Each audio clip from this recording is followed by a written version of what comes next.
So last night, this morning for me, the Warriors played against the Blazers, and fourth quarter, we had an 8 points possession. An 8 points possession. That's crazy, right? And this is how we went down. Okay, let's have a look at that. Let's have a look at this possession right here. Now you see right there, yeah, Collins going for a layup or a dunk, and Draymond Green right there comes in and tries to stop him from dunking that, as you can see, and they call that a foul. But not just a regular foul. They call it a flagrant foul. They call that a flagrant foul, as you can see. I mean, I don't know. It was a hard foul. I mean, look at that. It was a hard foul. He was going for the ball, but they called it a flagrant. Now, Steve Kerr wasn't having it. I mean, look at him right there. He wasn't having it. Look at that. Slam the board.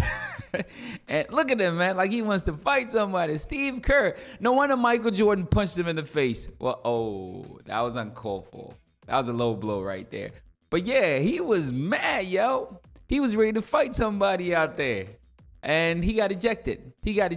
Well, this possession turned into 8 points because they shot like 3 free throws, which I don't even understand myself, The technical, the flagrants, and then the actual foul, and they have possession, and then they scored a 3, and somehow it just amounted to 8 points, right? The game was like, there were 7 points down, and then all of a sudden it just ballooned all the way to like 15 or something. It was just crazy. It was crazy. It was a crazy sequence. And the thing just got out of hand, and the next play, again, Kevin Durant just fouled. Well, anyway, before we get there, let's listen to what Steve Kerr had to say. I was just shocked that was called a flagrant foul, and I'm not sure how it's determined. I don't remember if it's determined in New York or if it's the officials on the floor, but that was head scratching. That could be called a flagrant foul. I mean, the guy's going to go in for a dunk. You got to make sure he doesn't dunk it. So I told Kenny that I beg to differ. I mean, I was shocked too. I was shocked. It's crazy. I don't know, man. I really don't understand the refs, I really don't understand how the NBA is officiated. I got to tell you that. A lot of weird calls. And somehow this whole sequence, James Harden went out there and shot free throws. I'm kidding, yo. But yeah, somehow it's crazy. It's crazy because at times I do see James Harden getting calls, and then he's also very handsy, and they don't call it the other side. It's just the game. It's very weird, but it's all part of the game. You got to take it as it is. Some nights it's your night, some nights it's not your night, and it was just one of those games for the Warriors, and the back-to-back, they came in there and it just didn't work for him. But it's part of the game.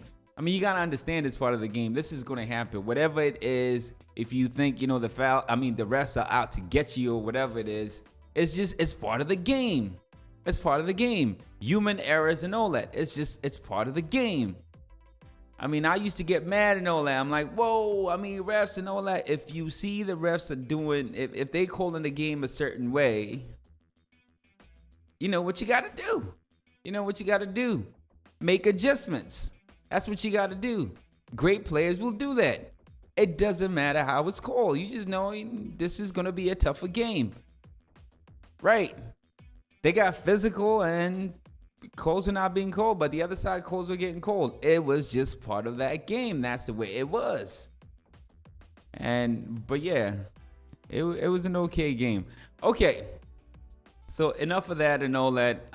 There's one thing I do want to talk about, though. Okay, let's take this out. There's one thing I do want to talk about.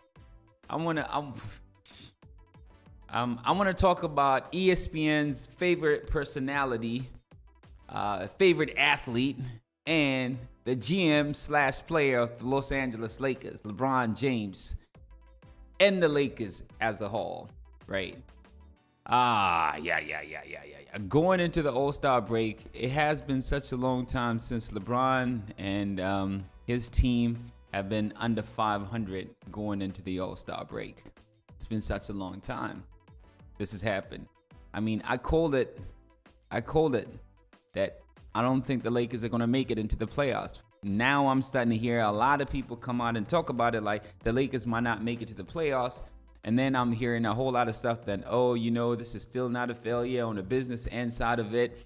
The Lakers have more national games than the Golden State Warriors, the champs. They got 3 more games, nationally televised games. I mean, and Staples Center, they fill it up all the time. So the money's coming in, the money's coming in.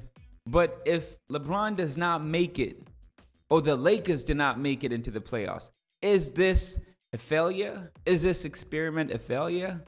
Can we call it an experiment?